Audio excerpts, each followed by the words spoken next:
You're listening to Conflict Radio on the Conflict Radio Network. Greetings, and welcome to Conflict Radio. Today is December 17th, 2020, and today on the show we're going to have Grant Cameron join us. Grant Cameron has been a UFO researcher since 1975. He is the winner of the Leeds Conference International Researcher of the Year and the UFO Congress Researcher of the Year. He is a world-recognized expert on Presidents and UFOs, the Canadian government and UFOs, the alien music connection, and the relationship of consciousness to UFOs. Grant lives in Winnipeg. And Grant Cameron has many books. I recommend you check them out. The Clinton UFO Storybook, UFOs Area 51 and Government Informants, Charlie Red Star, Managing Magic, Contact Modalities, The World of Music, UFO and Encounters with the Non-Ordinary at Mount Shasta, Project Magnet, The Portals and UFOs of Mount Shasta, and many, many more. I recommend you check out his website. The link will be below, and get to know Grant Cameron. He's a fascinating person, and I'm really looking forward to this interview. Let's get right to it. We'll be back on Conflict Radio with Grant Cameron right after this. Welcome back to Conflict Radio. We've got Grant Cameron with us. Grant, how are you today? Doing fine, Michael. Thank you for your interest in what I'm doing. Well, you know, we've been studying a lot on our podcast here, and what we've decided and what we've come down to, at least I have, is that everything from cryptids to UFOs to the ancient history of the world, it's all related, and it all has to do with consciousness. And I think the guy that I need to talk to a little bit more about that idea is you. Yeah, it sounds like you've came to the same conclusion. I started in a nuts and bolts environment. I had sightings. It was pretty simple to me that it was extraterrestrial. It was UFOs. I used to think Jacques Vallée was totally insane. I had two experiences. One in 2012, and it was a consciousness experience. In 2000, it was like a noetic experience where this material came into my head. 2013, I gave my first consciousness lecture, and I was put in contact with a woman named Pat Dupuis, who I had no idea who she was. She was in her 70s. She told me she'd been flying the flying saucers, and I thought she was totally insane. And so I asked her, how do you fly a flying saucer? And she was one of the first of 50 people I now have who have flown the flying saucer. And they all say the same thing: you use your mind. 2017, I had another very lengthy noetic experience. And I've ended up moving sort of away from the UFO field to the consciousness field, and yet still getting dragged back into it. But as you pointed out, I think it's all linked to consciousness, and it comes to what I was told in this 2017 noetic experience is, I was basically told, not only do you have everything wrong, it's exactly the opposite of what you think it is. And one of the key things it pointed out was, is the world made out of little nuts and bolts? If it is, that's one world, and it has certain rules and regulations. But if it's made out of consciousness, that's a completely different rule, a completely different world, and all the rules will change. And so that you'll see in quantum physics, you'll see in a lot of mystical literature now, a lot of New Age, a lot of UFOs starting to get into it now, this idea that consciousness may be primary to the universe, that everything comes from consciousness, and therefore everything that you're looking at, especially paranormal phenomena, are all going to have as their basis consciousness. And we're just parsing it. We just think that we understand what's going on. And the one message I actually got just a little while ago was, it said, now how did it phrase it? You're just an ignorant, arrogant little piece of, fill in the blank. You just think you understand how reality works. You haven't got a clue. And the worst part about it is you don't realize you're an ignorant, arrogant little piece of, you know what? And you think you understand it, and you think you understand how the universe works, and you don't. And so that's the whole thing, is that whatever phenomena we're talking about when it comes to UFOs, it's not doing anything magical. It's not doing anything extraordinary. It just understands how the universe works, and we don't. And so they're just using physics and advanced concepts that we will eventually learn.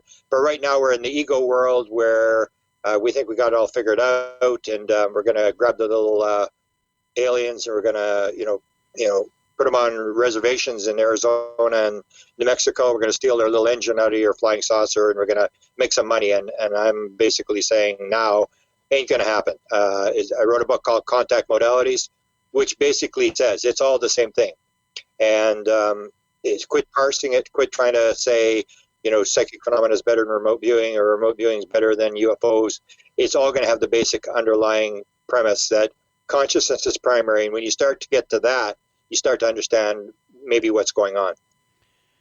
So when you say that, I guess when you say you're taking the download, did you hear a ringing in your ears? No.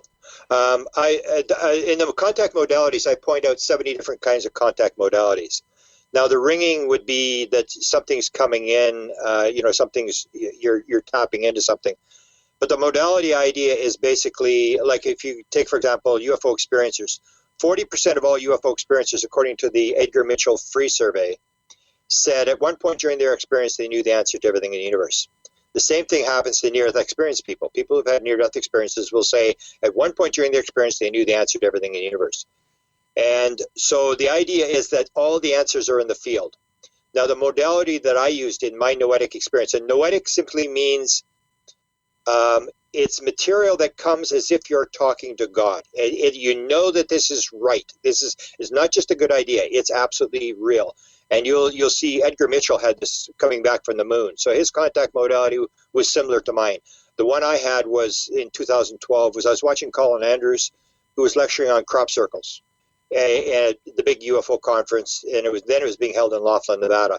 I had no interest in crop circles whatsoever. The only reason I went in the room was because Colin Andrews was a major researcher. The only reason I was there. I had no interest in crop circles. And so I'm zoning out, and that's one of the contact modalities, is to daydream.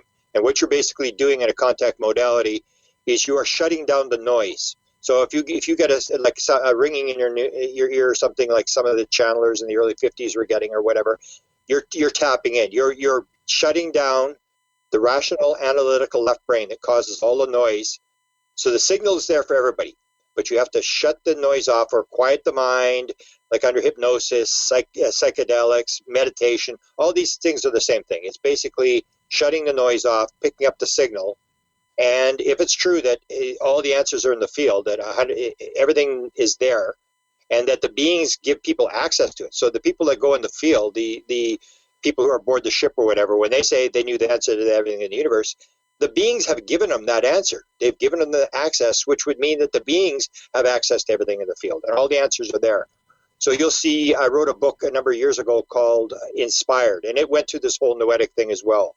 This whole idea of I used to call them downloads. Now I call it noetic because it's a more accurate term, and that's where Edgar Mitchell started the Noetic Institute. And this is this idea that it comes to you with absolute certainty. You know this is right. It's really powerful material, and when you get the material, you just it changes your life. It's like seeing a UFO, and so that's basically what it is. It's this idea that you can tap into the field, and in the modalities, I went through all these different modalities: dancing, drumming, deprivation tanks, all these things, and they're all just different permission slips to get in the field. And then you have to put on top of that people will say, well, I talked to this medium and he made a mistake, or made something up or whatever. And it's like music. There are people who can play music, and then there are musical savants and musical professionals. You have different levels of people who are able to do these modalities. But it's basically, in the Inspired book, I actually talked about the number of inventions. People think that inventions come from very smart people. Albert Einstein was a genius. Baloney. Albert Einstein had a dream about the theory of relativity. He was going with the toboggan down the hill, he was going the speed of light, and he said, I knew I had to understand that dream. In fact, you could say, and I would say, that my entire career was based upon a meditation on that dream. The quantum atom came in a dream. The Heisenberg's uncertainty principle came like me, like walking in a park in the middle of the night, daydreaming, and suddenly picked up the idea of the uncertainty principle. The hologram came by a guy sitting on a park bench. The laser came from a guy sitting on a park bench. And it's when you do all the work. So you do all the work, and then you sit down and you relax the mind. That's when this sort of inspiration takes place. Or if you're familiar with Gary Nolan, who is with he used to be with To the Stars, not anymore, but he's doing an experiment with UFO experiencers with Kit Green, who was formerly with the CIA at the Weird Desk. And he said, even he knows this principle. He said, I don't know how it works, but I know how to make it work. And what he does, he goes through all the stuff, and he's a geneticist at Stanford University, all the questions, does all the research, whatever, and then he puts the question on a piece of paper, puts it beside the bed at night, wakes up in the morning, and the answer's in his head. And that's the whole idea again, that in dreams you'll pick this up, because that's when the left brain shuts down and the right brain takes over, and the right brain can tap into the field. And you'll see with UFO experiencers, I'm doing a series now on UFO experiencers on art and music. Roger Lear, who did all the alien implants, they asked him, what's common between all UFO experiencers? And he said, they're all right brain creative people, and there's tons of them in Hollywood, and all implants on the left side of the body. And this is this whole idea, the left side of the body is run by the right brain. So it's, to me, a big part of this is the right brain, left brain thing, is understanding that your brain is nothing but a sender and a receiver, and that we have the ability to tap into this material, and it's just a matter of technique and learning how to do it. Now, the material that they're tapping into, would that be what some call the Akashic Records? Yeah, there's all these different names for it. Everybody has a different name. I call it the field. The Akashic field is the same thing, that everything's recorded. You have these quantum physics idea that everything is information. It's a universe of information, and or the non-local field is a big one. So your conscious mind is the local field. So you believe there's time and space, but everything that's happening outside of that, it's like when you can shut off the hallucinatory reality, when you can shut off the conscious mind, then everything becomes non-local, and it's the Akashic field. It's the idea that everything is there, and you're able to tap into it, but there's no time and space. Whereas in the physical consciousness that we all believe in, and we all think this is how it works, which it isn't, there's time and space and all sorts of stuff, and when you lose time and space, then everything's up in the air. And that's exactly what Jan Harzen, that was part of the 2012 download I had. Jan Harzen is asking Ben Rich, Ben, how do the aliens get here? How do the beings get here? I want to know how the propulsion system works. How did UFOs get here? And he said, let me ask you a question. We didn't know about ESP. And then Jan Harzen said, it means everything in time and space is connected. And Ben Rich said, that's how it works. Turned around, walked away, got in his car and drove off. Or Tom DeLonge goes to the head scientist of Lockheed Skunk Works when he's in the skiff, and he brings up the topic of consciousness, and the head scientist said, now you're talking. And for 45 minutes, that's all the guy wanted to talk about was consciousness. So we understand this, but it's a long road. We sort of understand what's involved, but we don't understand any of it at all. So that's what I would believe now, opposed to most people. Most people think we've got the technology. I say we don't. We may have the crafts, we may have bodies, but we can't even turn it on because it requires consciousness. These 50 people have told me, you use your mind. The craft is alive. You become one with the craft, and whatever you think is what the craft does. But you need the consciousness to turn the craft on. So you can have the craft and not be able to even do anything with it. And that seems to be, whether you're listening to what's called the core story that helped put off Kit Green and Jacques Vallée put out in the 1980s, or whether you're looking at this Wilson document that I leaked into the UFO, into the field, into the internet, where they talk about we've got technology, we've got recovered material, but we're not able to back engineer it. Or Eric Davis talking about the fact that they shut the program down in 1989. And in the latest book I wrote a book called UFOs, Portals and UFOs at Mount Shasta. And in that, what I did, because I had my UFO experience, I basically had the sighting. So I've never been interested in sightings. A lot of people like the sighting stuff. They want to go skywatch, whatever. I say, no, I'm not interested in that at all. Because I had a sighting up close. I had 5 close-up sightings. So I know UFOs exist. I'm not interested in trying to reprove over and over again to my friends. I could care less about my friends, whether they believe it or not. I know it's for real. So all I was interested in after I saw the second night, after I saw it was flying away, and I was wondering, what's it doing? It didn't seem to be doing anything. And I'm thinking, what is this? Somebody's got to know what's going on. I don't know what's going on, but somebody in the world's got to know it. And that's why I chased the Canadian government. That's why I chased the former president of Penn State University. That's why I chased the president of the United States. That's why I chased high-level intelligence people like Ron Pandolfi, is I figured somebody up there has got to know what's going on. And the conclusion I came to after 45 years is they may have some technology, but the technology I believe they have, after all these times of tracking it down to the very final step, every time I tried to trace down anti-gravity, it always failed. That no, they don't have this. They can't do anything with that. But every time I traced portals down, there seemed to be some truth at the end of the story.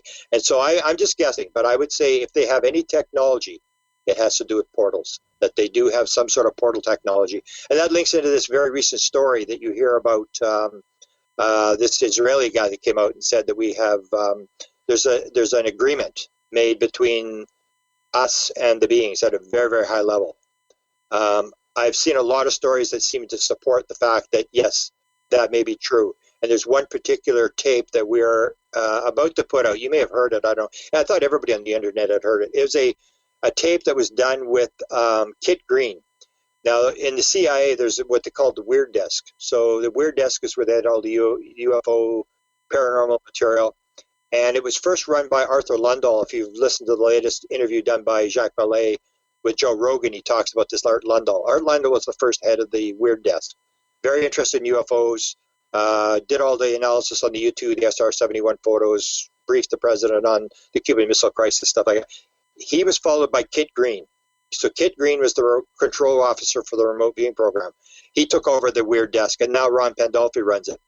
So we had this situation where, and I've lost my train of thought here. The technology that this is what it was. So Kit Green, there's this tape leaks out from Kit Green. So Kit Green's a pretty high-level guy.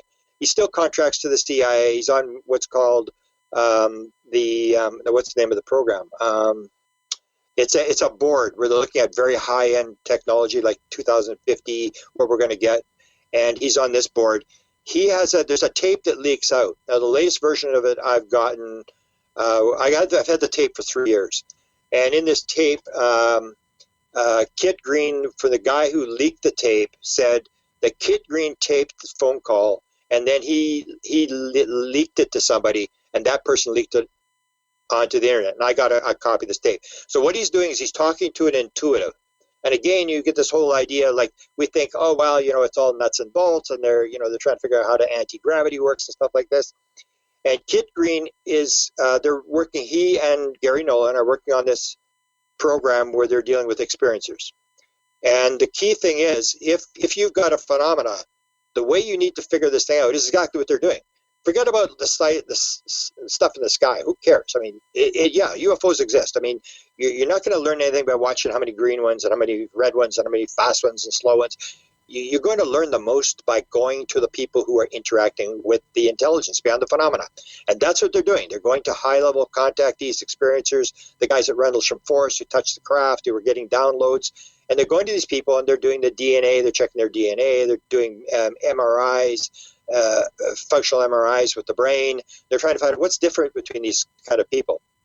And they're also dealing with intuitives, which people think that's absolutely insane. Like, I mean, you got to talk to a psychic. Kit Green was talking to a psychic. And her name is out there, so I'll tell you. It's Kay Randall May. Mm-hmm. And she is considered to be the top. Kit Green is basically talking about her like she's better than Uri Geller. She's 95% accurate in her medical material. And they're using her on this program that's financed by the Defense Department to look at experiencers. And in there, at one point there, he says, who are we dealing with? What's going on? And she said, there's a 12th dimensional portal off the coast of California near almost the same place where the Nimitz thing happened, Catalina Island. And there's high-level officials. There's people on the craft. There's aliens on the craft.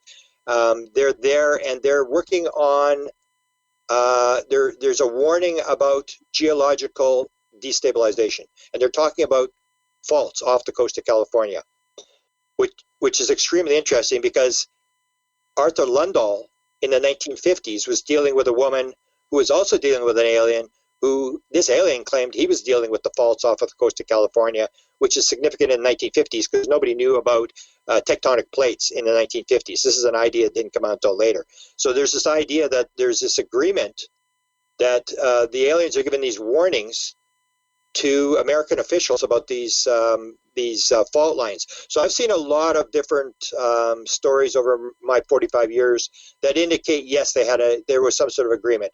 The Holloman Air Force Base story, if you know that one, that became Close Encounters of the Third Kind. When Steven Spielberg got hold of the story, he changed it around. And this is a story about aliens having an encounter at Holloman Air Force Base. I believe that story is true. 8 seconds of the actual film was put into a documentary. I knew the producer very well. So there's a lot of these stories that indicate, yes, that we do. Or I'll give you the last one. I had a meeting, if you're familiar with UFO literature and you read Diane Pasulka's book called American Cosmic, she talks about a guy by the name of Tyler D. He's supposedly the top NASA guy, brought in by black ops guys to work at NASA, downloads himself. He said 40 patents, believes he's getting them from the beings. And, I met him in 2013 in a cottage in Pennsylvania. And he knew I was into experiencers. He's into experiencers. He gets experiencers to record for him all their premonitions, all this stuff. He realizes you've got to look at the experiencers to figure out what's going on. He says to me, Grant, what do you think of this? And he shows me a photograph. And it's a photograph of these two guys, look like they're in pajamas, and they're flying through space with their hands out. And one is older than the other. And I go, I don't know. Like, I'm looking at this thing and like, what are you showing me this photograph for? And he showed me a whole series of photographs. I'll make the story really short. He shows me a bunch of photographs. I have no idea. He shows me this car on top of a parkade. And in the back, it's got this thing about this guy who wants to be with his girlfriend. He wishes he could travel through space to be with her. And I'm going, yeah, whatever. And he said, well, you know what this is? And I said, no, I don't know what it is. He said, it's a Hughes aircraft building. And still, it's like, yeah, so what? I mean, who cares? And he said, it's outside of LAX. That's where the jump room was. And then I go, what really? And show me these photographs again. And he's got these things on his cell phone. Now, it wasn't until years later, this is a very high-level guy. He didn't say, I believe it, I don't believe it. He didn't say anything. He just, what do you think of this? And he just told me, I said, I'm going to go photograph this. So when I went to LAX, the first thing I did is I went over there. And he said, watch out for the guard. And the guard was there. And I photographed all these paintings that don't have any signature on the paintings. And the one with the two guys flying through space is right outside the elevator. If you're familiar with the story about going to Mars and the jump room with Barack Obama and all that kind of stuff, it's outside that elevator. And I said, really? So I went there and I photographed it. And it wasn't until years later I suddenly realized, I said, why did he show me these photographs? Like, he was there. Like, why did this guy, this high-level guy, go to this building and take these photographs? Because there may be some truth to the story. So there are a number of stories that indicate, yes, there may be an agreement, but it's at a very, very high level, maybe even outside control of the government, that where this stuff is happening. Do you think it's called the Galactic Federation? Well, there'd be different names for it. If you talk to experiencers, a lot of them will talk about the Galactic Federation. This idea that they're brought in front of this big panel and they're sort of representing the Earth, and there's all these different types of beings there and stuff like that. Again, it depends who you're talking to. One part of the story that doesn't make any sense is the thing about Donald Trump. I don't believe that's true, so I'm not too sure whether the guy's got the story completely right. There would be an alliance with beings, because it appears that all the beings seem to come here in 1945, 46, 47. They all would be working together, because that's the basic principle. The number one message of the aliens, I can guarantee you, is oneness. That's the number one, that we are all one. We are all the same thing. And that when we detonated the atomic bomb, it was like a bell. We rang one corner of the bell and the whole bell rang, and everybody in the universe. And we think that we're separate. That was one of the things that was given to me in my noetic experience in 2017. Is the world separate? Are all of us like biological robots in a random, meaningless universe? Are we just particles floating around banging into each other, and that's the only thing that's happening? Is it a random universe, like the random theory of evolution? If it is, that's one world with certain rules. But if it's pattern, if it's morphogenetic fields, if it's all this kind of stuff, if it's a pattern that the universe is following a pattern and is duplicating itself and it's getting more complex and it's information, that's a whole different world. And so that's the idea, is that it's a pattern, and that it's all connected, that all the aliens are working together, that they're all know each other, and that we believe, because we're here and we believe you and I are separate, and I can do whatever I want, don't tell me what to do. When you start looking in nature, you find out that everything is connected. Or if you look at psychedelics, anybody who's done high dose psychedelics where they get a breakthrough experience will say, oh my God, I realized everything was alive, conscious, and everything was one, everything was connected. Or if you take a look at the beings, one of the guys talked to the tall gray, and I can remember his name. He was out of Las Vegas. He wrote the book called The Children of the Greys. He said to the tall gray, he said, give me your concept of God. He didn't like the Greys. He didn't like them at all. And he said, give me your concept of God. And the gray said, we are one with the one who is all. And if you take a look at Bashar, the channeler, the one is the all are the one. That is the number one message. So all the beings are working together, and that would be with this idea of the field, the Galactic Federation, that all the beings are basically in the same wavelength. Now, you said that they started showing up in the 40s, but don't you think that they were here on Earth in our ancient past? Well, they weren't very active unless you get in.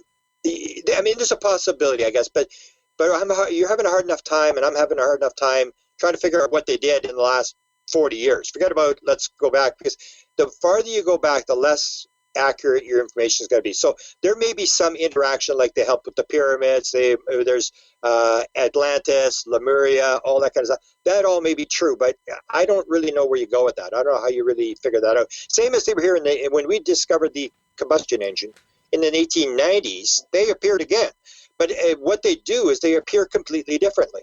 So whereas Jacques Vallée would say in the old days it would be fairies and this kind of thing, that they came appearing as fairies.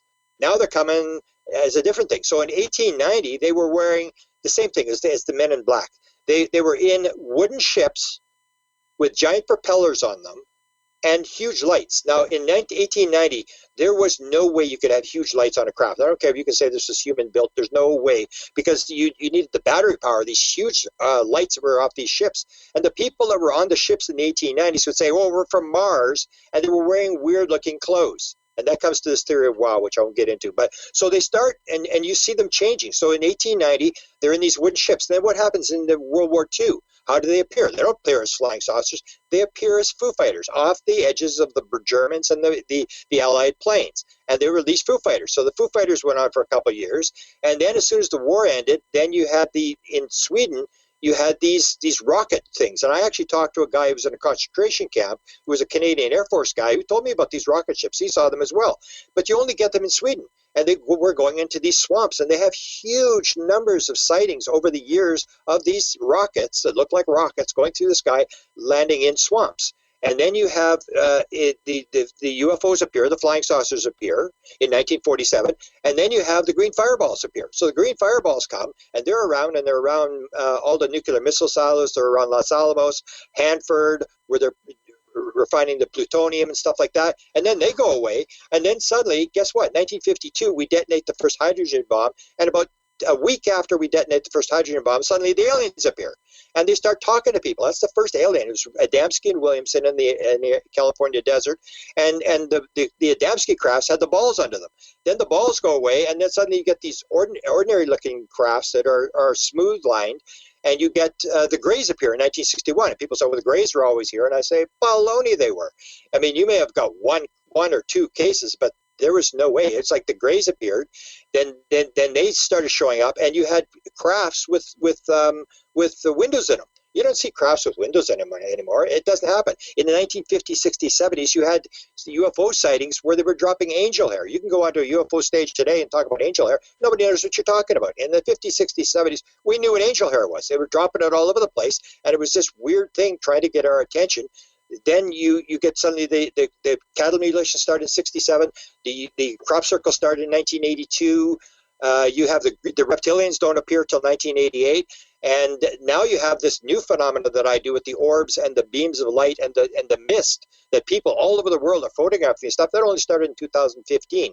So it's almost like the beings, whoever it is, they're changing the way they appear. They can appear as whatever they want. I helped a guy out of Israel. His name is Yossi Ronan.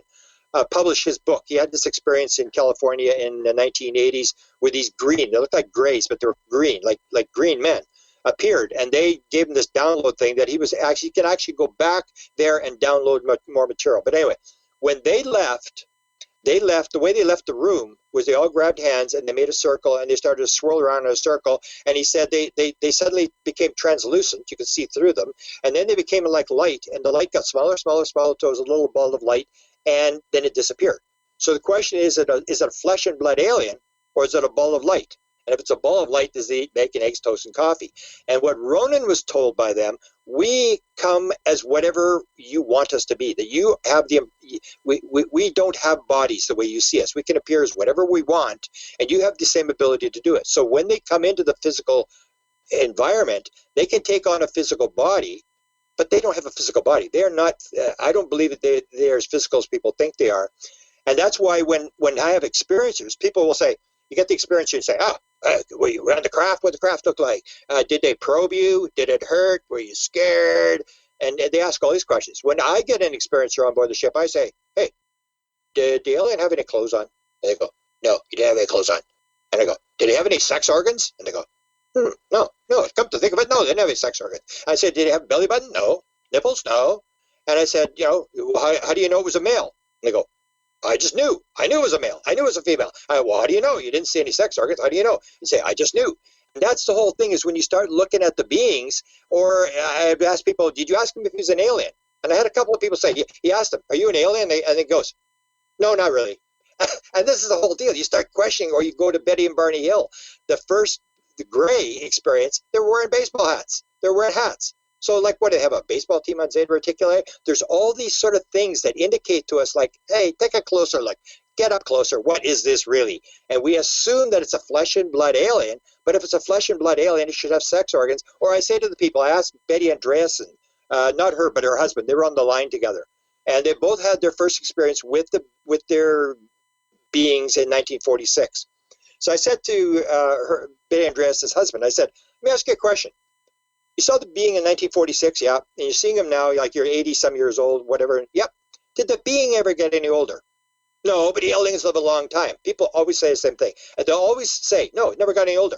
I've asked lots of people. So the question is, if it's a flesh and blood alien, it should be getting older. Now the hybrids get older, but the aliens themselves, and start wondering, is this really an alien, or what is this? And the more you look at it, the more it has that, almost like they're changing, turning the pages of a book. And they're leading us through this sort of stuff. And they used to be fairies. Then they used to be these weird-looking dressed people in the 1890s. And then they were like in the 1950s. They were like human beings. They were, wonderful-looking human beings just like us. Then they turned into grays. And then, the reptilians came along. And then the mantids. And you see all these sort of people coming in. And when you've been in it as long as I've been in it, you realize it's not the same now as it was then. The pattern is almost changing as we go along, as if they're doing different things. And I think all of it, I call it the theory, wow. Why do UFOs have lights on them? They have lights on them so you can see them. They want you to get your attention. They're just trying to send a message. Or as Jacques Vallée apparently had said, it's a giant kabuki theater. And the only message is, we aren't alone. That they can change into whatever they want and appear as whatever they want. And the idea that we can put them into one little box, I think, is going to end up being wrong. So you think that they're pure beings of consciousness that are manipulating matter? Well, they are the same as us. They have ability to go into that field. We can become beings just of matter, of higher dimensional. If we can change our dimension, we can go into that field as well. We just think you can't do it. So they are, as I say, whatever people want to say, a fifth dimension or sixth dimension or whatever. They don't need bodies or whatever. They come in, and they're coming down into this lower realm to aid evolution or aid the universe or whatever.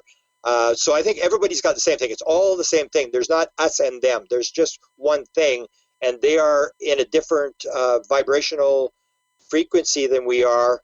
and but everybody's the same thing. We are all just souls reincarnating through one body after another, and that's where it comes down to. You'll see a lot of experiencers who believe that they were actually aliens, that this is their family, this is my family, it's not my family on earth. The people that abducted me, that's my family. Or I did a book on music and paranormal, and I go through how many musicians actually believe they were from someplace else. Patti Smith, famous first woman to sing on Saturday Night Live, sang the song Gloria. Or John Denver. John Denver sold 54 million albums, believed he was from the constellation Lyra. And he actually sang a song called, what's it called? Spirit. It was released after he died, which talks about the stars in that star system. And so you get this idea that we may be the aliens may be us, that we lived as aliens last time, and that we made an agreement with them to raise consciousness or whatever's going on. And so what I would say, when I sum it all up, I say it's going to be a lot less physical than what you think it is. It's going to be a lot more spiritual than people think it is, and they're going to really hate that. A lot of people are really going to hate that. It's going to be 1,000 times more complex, at least 1,000 times more complex than people think, and it's not going to have a hint of capitalism. That's what I would sum up from what I've seen in the last, say, the 10 years. I've shifted quite a bit in the last 10 years as to what I think is actually going on. Do you think that we're approaching a greater awakening where more of the human race is going to be able to see this and be able to do things like this? Well, yeah, sure. I mean, you get the situation where when you talk about disclosure, and it's not you're going to move the whole human race. Max Planck said his famous line, to paraphrase him, science and ufology advance one funeral at a time. That you basically just move a little bit, and that you and I, we just move the ball a little bit down the field, a little bit down the field. I wrote a couple of books on disclosure many years ago, and what I talked about, I actually had an article I had done called The 64 Reasons They Decided Not to Tell You the Truth. And one of the reasons was, people are going to panic, people are going to jump off, all the religions are going to be offended, and people are going to commit suicide, and the stock market's going to melt down, and all this kind of stuff. And then what happened? 2017, the New York Times does the article in December, and they say, I just want to let you know, the government is actually, they've been lying all along. They do have a UFO program. And everybody went, I knew that already. And that's this acclimatization thing. That what's happening, that's what the beings are doing. They're raising consciousness just by awareness. So the reason they have lights on is so you can see they're there. And the reason that it's weird, the stories are really, really weird. And I would say the same thing as Whitley Strieber said, unless the story is really weird, I don't believe it. And the reason the story is weird is because if it's not weird, you're not going to remember it, number one, and you're not going to repeat it. And that's all they want you to do. They want this weird story, this weird thing. It's like, man, you're never going to believe what happened to me, man. I can't. I thought, oh my. And you tell the story, and it raises consciousness to the point that everybody goes, and somebody says, I had this alien appear in my room, and everybody goes, I knew that. That's old stuff. And that's what they're doing. They're doing this raising consciousness. So it will shift slowly. It's not like there's going to be a big move, I don't think, where everybody's going to suddenly accept it. Except that when the New York Times puts it out, then a lot of people sort of shift. But there's still a lot of people who are in the old worldview. But it's a slowly shifting thing, and it's a matter of acclimatization. And I firmly believe that's what the beings are doing. They're shifting it. So I always make these jokes. I say, we have a little stuff about the military. It's a big threat and all this sort of stuff. And I go, come on. It's like the Nimitz thing. Jacques Vallée said. It was a UFO sighting 15 years ago. It's time to get over it. So the UFOs are being detected sort of off and on the radar, and they're waiting for the military to pick up and chase them and photograph and whatever. And then suddenly, we got them on the radar, and they send the F-18s out, and off they go. And I can just see it. I mean, the aliens are just laughing. Here they come. Okay, good. Turn on the lights. Get the lights brighter. And they tell Zogar, go under the water over there. Make some bubbles. Make some big bubbles, and let them see that. And then the pilots go, oh my God, there's something under the water. Look at it, bubbles. And it's all gets told, and everybody tells a story. And we'll be telling the Nimitz story for 100 years. We tell the same 15 UFO stories over and over again. And they're the weird stories, like Travis Walton.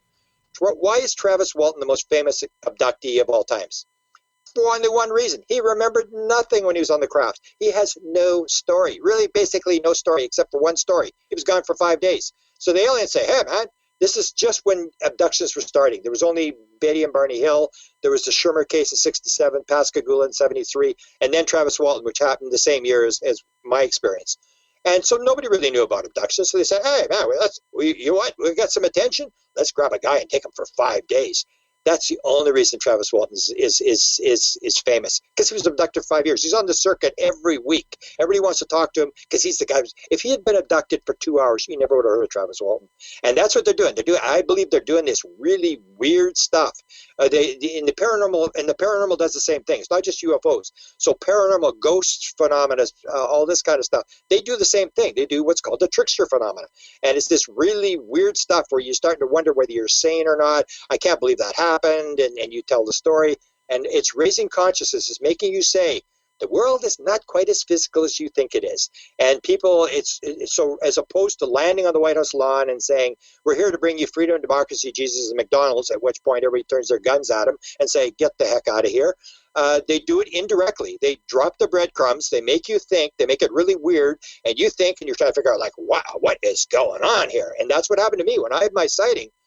The rest of my friends just went on with their life. I fell off the edge of the earth. I could not believe it. I could not believe that I had actually seen it, because I'd never seen anything mystical in my life. I'd been raised very religious, and it was like, oh, miracles happen in the Bible. They don't happen now. This is all, it's all garbage. It's just an ordinary world. And then when I saw it, I went, oh my God, there is magic. It's like, I couldn't believe it. And I fell off the edge of the earth. It was that weird thing where they flew it right in front of the car, got my attention. And so that's my impression is that a lot of this is just moving consciousness down the road, and eventually everybody will sort of accept it, but you can't put it in somebody's face, because it's just too threatening to people. People have religious views and political views. There was even an expression that Einstein was supposed to have said. I've never been able to back it up, but he said that everybody, until you're 25 years old, you spend your life creating and stuff like that, and inventing. And after 25, you don't invent or create anything. You just spend the rest of your life defending what you did. And that's why I believe aliens take young children, is because when you're 20 years old, they could care less about you, man. Because, your religious views are set, your political views are set, your ego is in place. And once the ego's in place, that left brain is in line.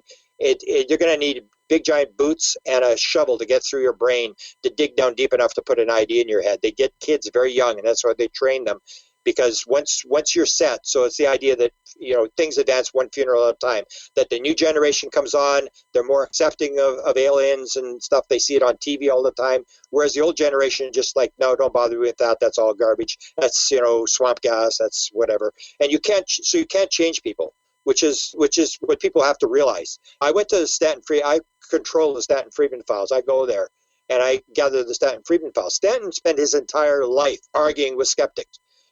Shermer, Phil Klass, Menzel, Oberg, all the big skeptics of all times.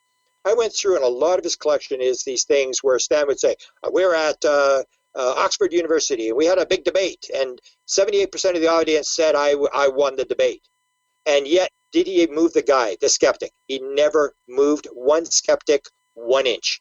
He actually, it's like U.S. politics.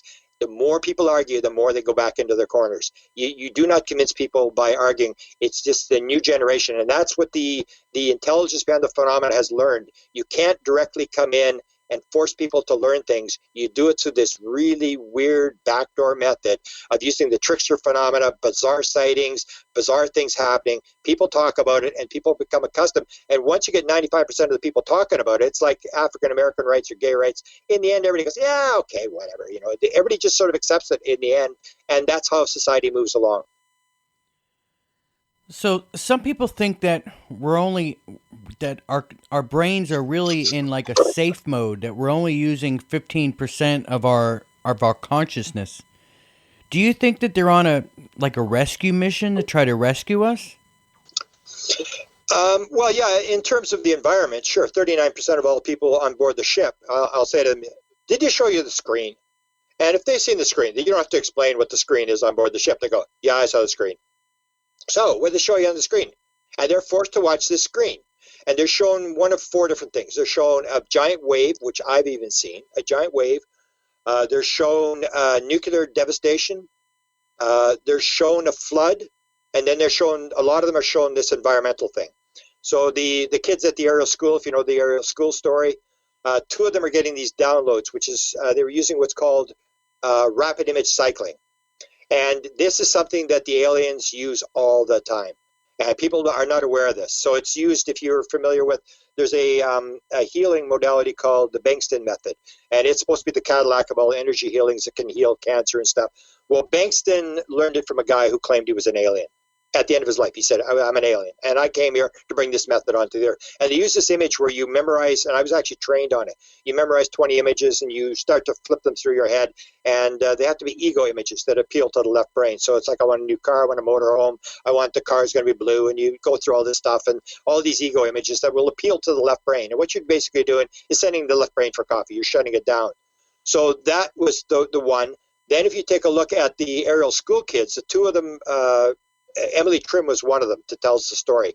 She and this other girl are on these logs on the end of the on the edge of the playground, and they're running on these logs. So they're bouncing up and down on these logs as they run along these logs. And suddenly this alien is right in front of them, and it freezes them. And they start getting these rapid images, like 100 or more a second in their head. And this is a Bankston method. It's the same thing. You could flip images 1,000 or more in your head, and they train you how to do this. And what it's doing is basically shutting the left brain down. So the girl that was with her was getting the environmental images. How you've seen the things. The trees are going to die, and we're destroying the planet. We're too technologized, and all this kind of stuff.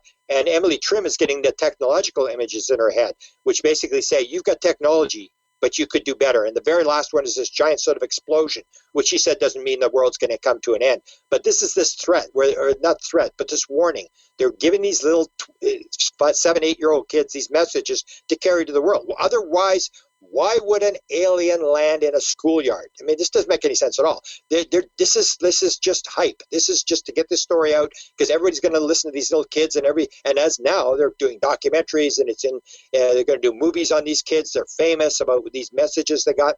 And the last one is, if you've read the book Dual Soul Connection by Susie Hansen. Susie Hansen is an experiencer in New Zealand, and she tells the story. So you get this thing, this rapid image, and these other two instances. She tells the story, and I just about fell over and I heard her tell. She says, the aliens, they take us to this underground, it's like a theater environment. There's 200 to 250 people in this theater environment. The alien is up on the stage, it goes off. These images start to flash on the screen. It's an environmental image. And it goes flash, flash, flash, flash, flash, flash, flash, flash, flash, flash. And she said, and suddenly there's 100 or more images a second on the screen, and they had taught us how to do it. Same as I was taught how to do it with the Bankston method. They had taught us how to do it. She said the people were crying. They're all emotional, and these images of the environment, devastation is on the flashing away. And the being comes out and he waves his hand across, and everybody stops crying.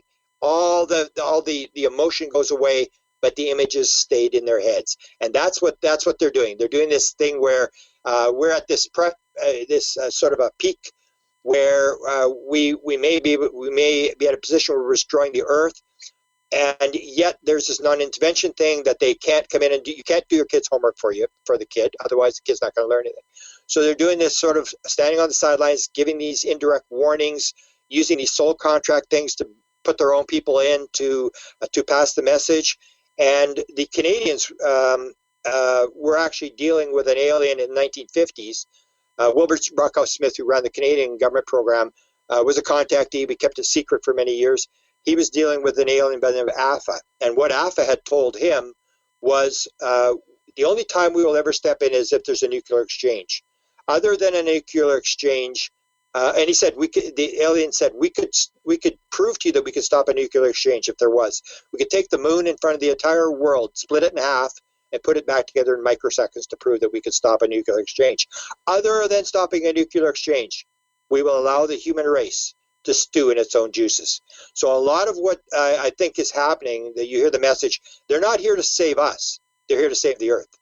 That the earth is connected to the universe. So whether we destroy ourselves or not, that's really not here nor there, because in a reincarnation world, which is part of my 2017 download, is it one life? If it's one life, that's one world. But if it's multiple lives, that's a whole different kettle of fish. So if it's a multiple life, you're going to go and learn your lesson elsewhere. And so one of the big theories is they're not here to save us, they're here to save the planet. And they could really care less, that we will learn our lessons. So we've destroyed ourselves many times before, and we may do it again, and they're not really too worried about that. They're giving us the messages, but they're here to save the Earth, because we could actually destroy the Earth, and that by destroying the Earth, we will destroy the rest of the universe, because it's all one thing. It's all connected. It's like a bell, and what we do affects the rest of the universe. So do you think that they've had to cause a catastrophic event on Earth in the past to save the Earth? No, that happens automatically. I mean, the universe works on I think on a principle where I'll give you the COVID example. I mean, people have all sorts of political stuff about COVID or whatever. There are a number of countries in the world who have no COVID. They've learned how to handle COVID. So COVID, to me, I call it the oneness virus. And it's in the messages that I got, and I actually got a message that said a lot of people are about to die. This is nothing personal. The universe is the universe is neutral. The universe doesn't care. The universe has laws set into place, and what happens is according to the laws that things will evolve. So the oneness virus, that I call it, is just a simple thing that says it's all connected. And everybody says, no, it's not connected. No, it's not connected. I'm different than you. Don't tell me to, wear a mask. Don't tell me to do this, do that. And that's fine. So it's either you have a principle of oneness, where the one, the universe, the Gaia, the society, the state, or whatever takes precedence, or you take the individual. So we're in a modern world where the number one thing that we believe in is individuality. Is me, you, survival of the fittest, rape, pillage, kill, and steal. Whoever's got the most toys when they die wins. If I don't steal your toys, you'll steal mine. And these we're competing against each other, which does make the economy grow. So we're into this sort of thing. But you have a situation with the virus where in all the countries where the one is taken precedence, where the individual is restricted and the one takes precedence, you don't have any COVID. Like Australia, New Zealand, China, Singapore. There's 6 areas in Canada that have no COVID, and this is the thing. So it's not that there's a devastation that's been set upon the earth. It happens automatically that when you become doing your own thing, that's when it happens. And the example would be there's 80 trillion cells, 85 trillion cells in the human body. All of them do exactly what they're supposed to do. All of them work as one. There's 1 million cells die every second. They're replaced by 1 million cells every second, 200 different cells. They're all doing exactly what they're supposed to do. And when some cell suddenly says, don't tell me what to do, I'm independent, I'm going to do what I want, that's when you get what's called the cancer cell. The same thing happens in the brain. We have 1 million modules. According to Michael Gazzaniga, who was the father of cognitive neuroscience, he said everybody thinks there's a brain, and the brain's doing this, and the brain's doing that, and you have these independent modules like the sight and the hearing and stuff, and they're all working independently. They are all working independently, but they're all working as one. So when something happens, you raise your arm, there's all sorts of things happen in all different parts of the brain. It's all working as one thing. All the neurons are doing exactly what they're supposed to do. And when you get a situation where you have 80 trillion cells in the human body, and each cell decides, I'm going to do what I want, the body's going to get sick. It's just a natural principle of the universe. And that's the whole thing. So you don't need any God or any thing. It's all set into place that whatever you got is what you've got. And you've got to realize you got to take ownership for what's happening and not blame the Easter Bunny or somebody on the outside. This is why. And that's what happens, especially in experiences where you realize I bought into this. This is mine. I'm not a victim.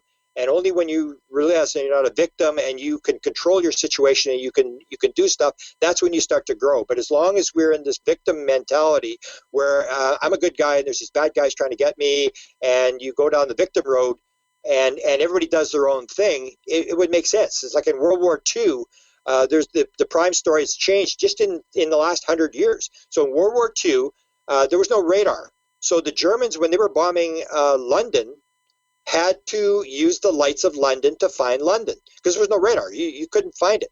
So what they said in World War II was everybody turn off the lights. So you had this lights out thing, and everybody in London turned out the lights so the Germans couldn't find the city in the middle of the night and bomb it. Now, today, it's a different thing. It's like, don't tell me to turn the lights off. I'm an individual. In fact, I'm turning every light on I've got. I'm turning the Christmas lights on. I'm going to do everything. And so that's what happens. It will take care of itself. There are certain laws of the universe, and that's what I was told directly. There are certain laws of the universe. This is nothing personal. That's what I said. But get ready. There's about to be a lot of death, and it just happens by itself. It's we create it. We are the masters of our own destiny. If you started, one of the big events of my life was I discovered Dr. Michael Newton. I saw him lecture. I was blown away. He does the life between life. This whole idea that we come into the world, we make plans. As Shakespeare said, all the world's a stage. All the men and women are but actors. They have their entrances and their exits, and each man plays many roles. That may be true. We come into the world and we make agreements with aliens and people and all this sort of stuff, and we set it up, and we come here with an intention. And when we leave, there's only one question we get asked: how did it work out? Because you planned it, and you have to take responsibility that you are part of what is happening in the world. That whatever's happening, and people will complain. You got to remember, I chose to come into this world at this time, at this place, in the middle of this mess, and maybe I came for a certain reason. We sort of think it's random. Oh, I just accidentally came here. It's all just accidental. No, I think what you're getting is this idea. It's pattern. It's not random. And that, so it comes down to, you come into the world and you come in to do something, and the only thing you have to worry about is, what am I here to do? Forget about what everybody else is doing and do what you're supposed to do. And events, the big catastrophic events of the Earth, according to the aliens and according to Michael Newton and according to a lot of theories, they just naturally take place. We build them over hundreds of years through our thought. We think that our thought is independent. You look at the dual slit experiment. If you look at the Nobel Prize winner John Wheeler, who came up with black hole, wormholes theory, he said it's a participatory universe.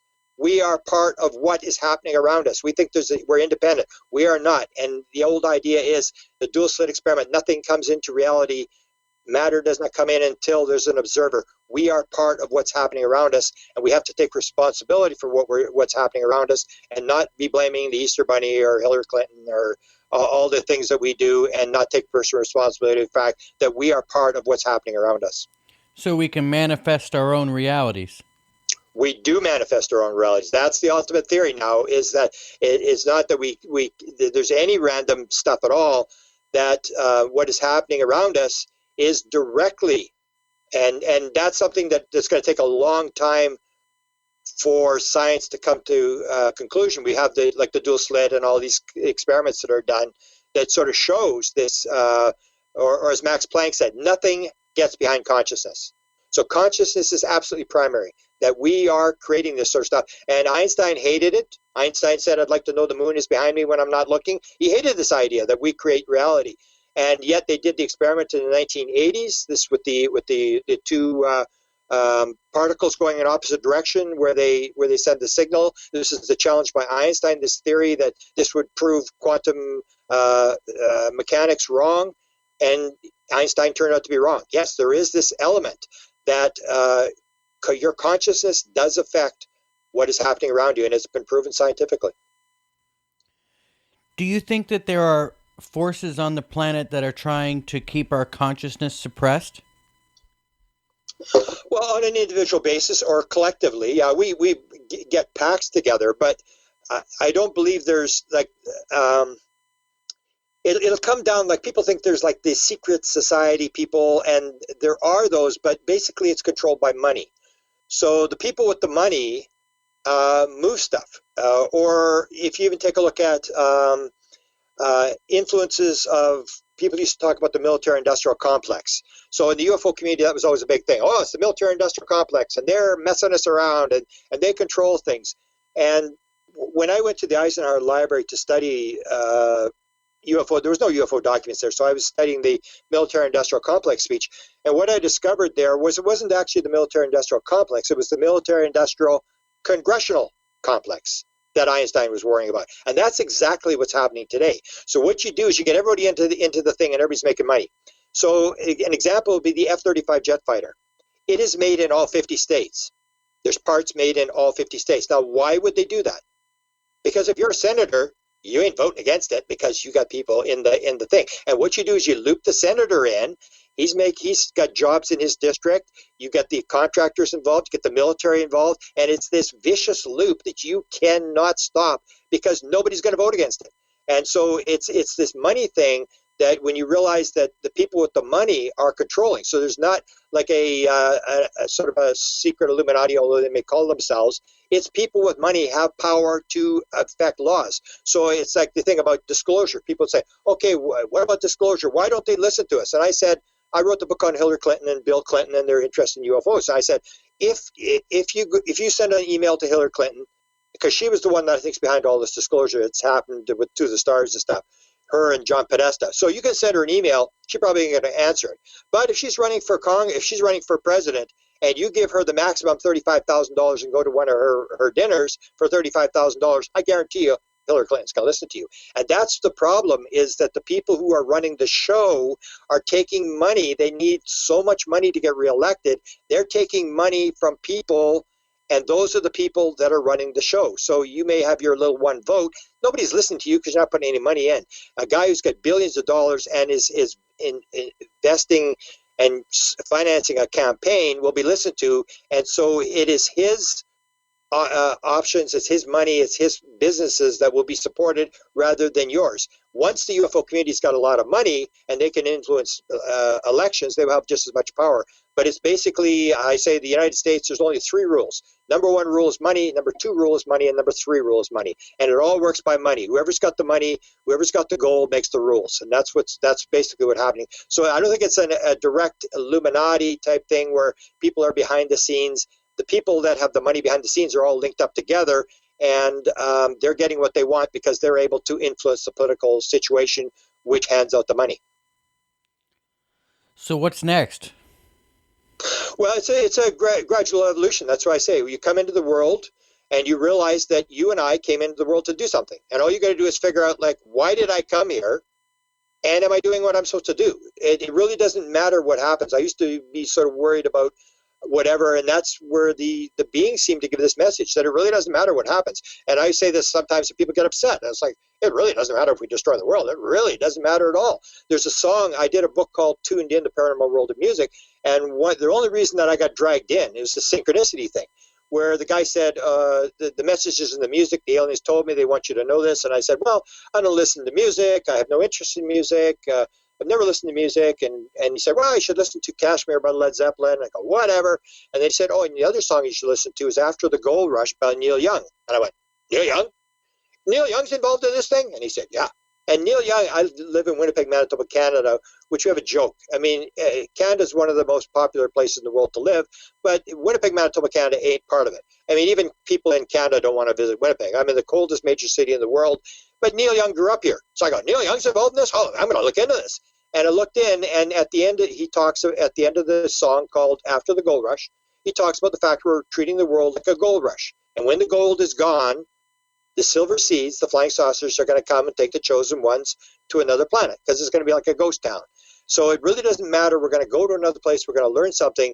So it's more that you and I do what we're supposed to do, because in the end, when you die, according to Michael Newton, and I believe this is true, you're only going to get asked one question: how did it work out? You're not going to be able to say, my mother-in-law I would have done something, but my mother-in-law was really on my nerves, and the dog ate my homework, and Hillary Clinton was reading emails, and they're going to go, time out. This is not about anybody else. This is about you. Well, you agreed to do this, so we all have to do our own little part. And I think in the end it'll all work out, even though we may end up destroying the world or whatever. We're just being given these warnings that that we're on this sort of edge where we are not considering the one of the planet, the Gaia, this individual thing, which I think is the big mess, the big sticking point. This is the part that's when everybody's doing their own thing. It's like 80 trillion cells of the human body all doing their own thing. The thing that I think might save us, my next book, it's finished, and I'm going to, I don't know if I'll release it or not, but it's a book on psychedelics, on psilocybin. I did 13 very high dose sessions with psilocybin, and I would say, based upon the research that's being done around the world in the last, say, 10 years on psychedelics, the one thing that may save the world is psychedelics. I mean, it is the oneness message. You get a lot of London College, NYU, John Hopkins, UCLA. There's labs all over the world. This has taken off in big time. And the concept of being able to change someone's thinking. Remember I said that, when you're 20 years old, the others don't care about you. But psychedelics is the one thing that can shake the snow globe. It can take 80% of people who smoke, and they'll never smoke again. 80%, the patch is like 17%. Where resistant depression, treatment depression, 80% success rate after 6 months. I mean, just gone. The depression is gone, where they couldn't cure it with anything. You see these kind of things. This is going to take the world by storm when people realize what you can do with these treatments, with psychedelics. But what comes with it is this whole idea of the oneness thing. This idea of the fact that we're all one, that everything is alive, everything's conscious, everything's one. That's going to come along with the whole treatment thing. Right now, because everybody needs money. It's like, well, we need something to make some money from this, so we're going to use this treatment for smoking. For 59% of all people who were alcoholics in the 1950s took LSD, never drank again after one dose of LSD. So this kind of stuff, everybody's looking because you can make some money from it. But with it is going to come this oneness message. It's a big part of the psychedelic thing. That's the only thing that's going to save us, is to realize we are all in this together. We are all cells in a body of the human race. And unless we get together and work together as one, somebody's going to chop down the last tree, somebody's going to catch the last fish in the sea, and it's going to be over. Because that's what the attitude is today. Don't tell me what to do. If I want to chop the last tree down, I will chop the last tree down. Don't tell me what to do. I'm in it for myself, and if I don't do it, someone else is going to do it. And it's this oneness message, which is 54% of all experiencers, when they ask them, what's the main message that the beings gave you on board the ship? Oneness and love. It's the message all over the place. It's in psychedelics. It's this whole idea that we're all together, and when we all work together, we put in what we can contribute, take out only what we need. That's when things will start to move. Whether we'll have enough time is doubtful, except for psychedelics. I think psychedelics is moving so fast, the research, that I think that may turn it around. And Mr. Grant Cameron, I couldn't think of a better place for us to just go ahead and leave this interview alone. You want to tell everybody where they can find you? My Facebook is Presidential UFO, where I put the latest kind of stuff that I find that I think people should be reading or looking at. And I have a YouTube channel that I do quite a few interviews. I'm doing interviews right now on the connection between art, music, and UFOs. There's a huge connection. And that's White House UFO. Grant Cameron, White House UFO. That's my YouTube channel, where I do a lot of interviews with a lot of subjects, a lot of new subjects. Like I just did an interview with Eben Alexander, the famous near-death experience guy. I do a lot on near-death experience, a lot on consciousness, but I still do a lot of stuff on UFO stuff because I keep getting dragged back into it. Awesome, and I want to thank you for taking the time to spend with us today. Thank you very much for coming on the show. Okay, hopefully you learned something. All right, we'll be right back on Conflict Radio right after this. Welcome back to Conflict Radio. That was Grant Cameron. Make sure to check out his website, presidentialufo.com, and also his YouTube channel, Grant Cameron White House UFO. Some really interesting stuff there. I spoke with him just a second ago as we got done with the interview, and we're going to get him on again to talk about other things of interest to this channel, and we look forward to that. In the meantime, you can always catch us on the web. Just go to www.conflictradio.net. We do have a Twitter if you want to follow us there. We normally just post our shows whenever we make a new show and release it. It's announced on Twitter. I believe just search for Conflict Radio on Twitter and you'll be able to find us there. You can also find us on all of your normal podcast catchers, Spreaker, Apple iTunes, and iHeart Podcasts. Wherever you normally get your normal podcasts, we should be there. Until next time, that'll do it for us. Batten down the hatches and be safe.